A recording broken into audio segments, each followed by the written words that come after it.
زندگی بہت خوبصورت ہے. زندگی کے پرکیف اور سب کچھ بھلا کر اپنے اندر جذب کر لینے والے نظارے ہر لمحہ باہیں پھیلائے منتظر ہیں. صبح سے شام اور شام سے رات کی ہنگامہ خیز دنیا کے درمیان ایک ایسا جہان بھی ہے جہاں کے لوگ زندگی کو مجبوری کے نام سے جانتے ہیں.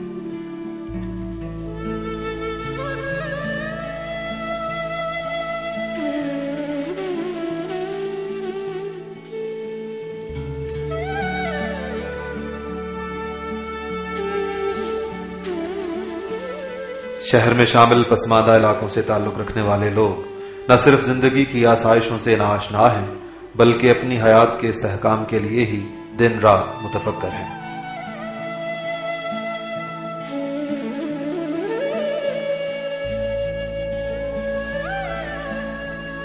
ان لوگوں کے بچے اپنے اس خوبصورت بچپن میں کھلونوں سے کھیلنے کی بجائے اپنے ارد گرد کے خطرات سے بچاؤ کی راہیں ڈھونڈتے ہیں.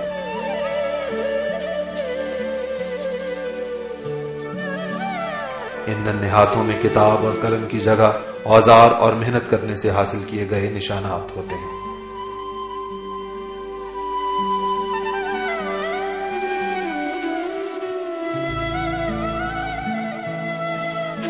فیصل آباد پاکستان کا سب سے بڑا صنعتی مرکز. اس خوبصورت اور کاروباری شہر میں پسماندہ زندگی گزارنے والے 6000 بچے الہدا انٹرنیشنل کی زیر نگرانی 17 مختلف اسکولوں میں زیر تعلیم ہیں.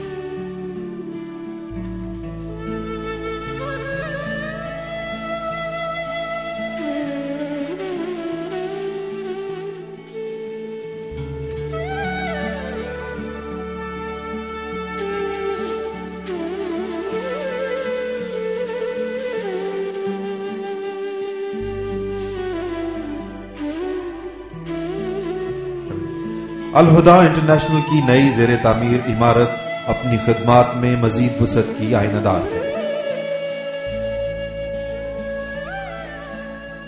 بچوں کے میکسیمم بچے ایسے جن کو 2-3 سال سے اسی گروتھ پہ ہم دیکھ رہے ہیں اور ان کی گروتھ نہیں ہو رہی. اس نورپور کے علاقے میں پرابلم ہے بچوں کی کہ ان کی گروتھ نہیں ہوتی.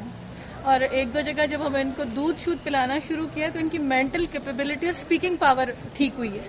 پہلے ان کی اسپیکنگ پاور بھی نہیں تھی اور اب آہستہ آہستہ کچھ بچے تو اس طرح کے ہیں کہ جن کو ایسے لگے جیسے کسی درخت کو پانی دیتے ہو تو بڑھتا ہے نا، تو کچھ بچے اس طرح سے بڑھ گئے جو مطلب سارے بچے نہیں ہم آپ کو انٹروڈیوس کرا کے دکھا سکتے جو بالکل چھوٹے چھوٹے تھے. اور اگر ان سے آپ انٹرویو کریں تو کہ دودھ کس بچے کو ملتا تو مہینوں انہوں نے دودھ نہیں دیکھا ہوتا اور روٹی کی کوانٹٹی ان کو پوری نہیں کبھی ملی. آج تک آپ پوچھ کے دیکھیں پیٹ بھر کے کھانا کسی نے کھایا؟ پیٹ بھر کے کھانا نہیں ملتا.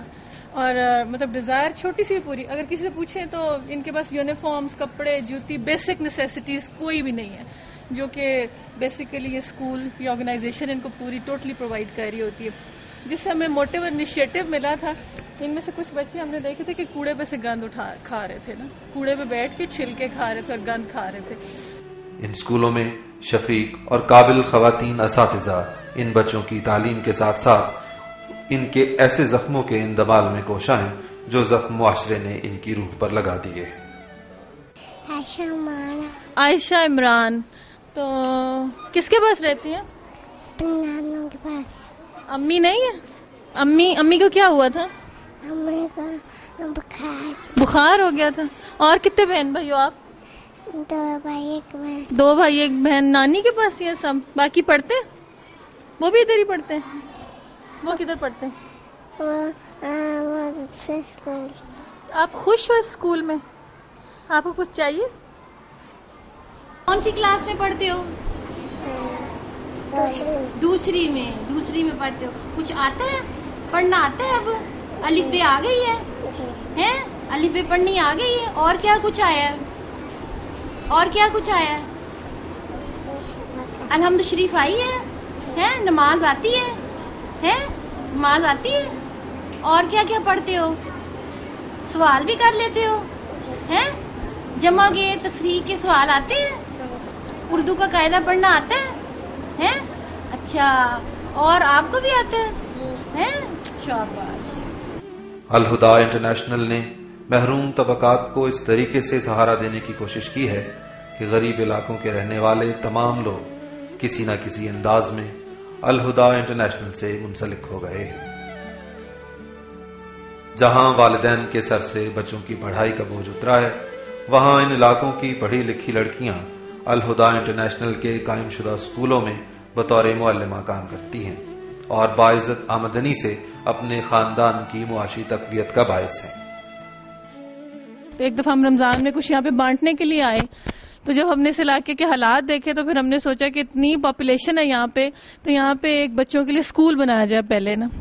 پھر ہم نے ایک دن میں یہ فیصلہ کیا، پھر ان سے یہ جگہ کی صفائی شروع کرائی اور اسی محلے سے لوگوں کو ہم نے بلایا۔ اس محلے میں بڑی خیر ہے، ارد گرد کے لوگ بڑے اچھے ہیں اور ارد گرد کے لوگوں میں سے لوگوں نے بڑی ہیلپ کیا ہمیں، اور سب سے بڑی ہیلپ یہ کہ دنوں میں اس اسکول میں بچے ایسے آئے جیسے بارش آتی ہے، اور اب لوگ منتیں کرتے ہیں۔ 350 کے سائیکا کی طرح 400 بچہ، میرے خیال سے اسکول میں 400 بچہ اس لیے ہے کہ یہ تھوڑا کھلا اسکول ہے اور یہ ہمارے اپنی کسٹڈی میں اسکول آیا ہوا ہے، تو ہم آسانی سے اس میں کام کر سکتے ہیں۔ باقی اداروں میں یہ ہے کہ جگہ ہمارے پاس چھوٹی ہے، کرائے کی ہے، ہم لمٹ بچوں کو رکھ سکتے ہیں کیونکہ سفوکیشن ہو جاتی ہے۔ تو آپ لوگ خوش ہیں اس جگہ سے؟ الہدا انٹرنیشنل ایک منظم اور مربوط ادارہ ہے۔ اس ادارے کے منتظمین نظر انداز کر دیے گئے شہری علاقوں کے علاوہ مختلف گاؤں میں پسماندہ بچوں کو ڈھونڈ کر انہیں مفت تعلیم، کتابیں، کھانا اور لباس فراہم کرتے ہیں۔ دور دراز سے تعلق رکھنے والے بچوں کو گھر سے لانے اور چھوڑنے کا بہترین نظام موجود ہے۔ بچوں کی تعلیم و تربیت کے ساتھ ساتھ ان کی غذائی ضروریات کو پورا کرنے کے لیے دودھ اور کھانا بھی مہیا کیا جاتا ہے۔ تو آپ کا گزارا ہو جاتا ہے، گھر کا کھانا پینا مل جاتا ہے آپ کو؟ پکی بات ہے، کس چیز کی ضرورت تو نہیں؟ ہم میل چلے جاتے ہیں، میری بیوی اس کی میل ہے، اس میں لے آتے ہیں آٹا مل جاتا ہے آپ کو بس۔ تو گوشت کھاتے ہیں آپ لوگ؟ کبھی گوشت کبھی نہیں کھاتے؟ گوشت کبھی نہیں کھاتے، آٹا مل جاتا ہے، کہتے ہیں بس آٹا کافی ہوتا ہے ہمارے لیے نا۔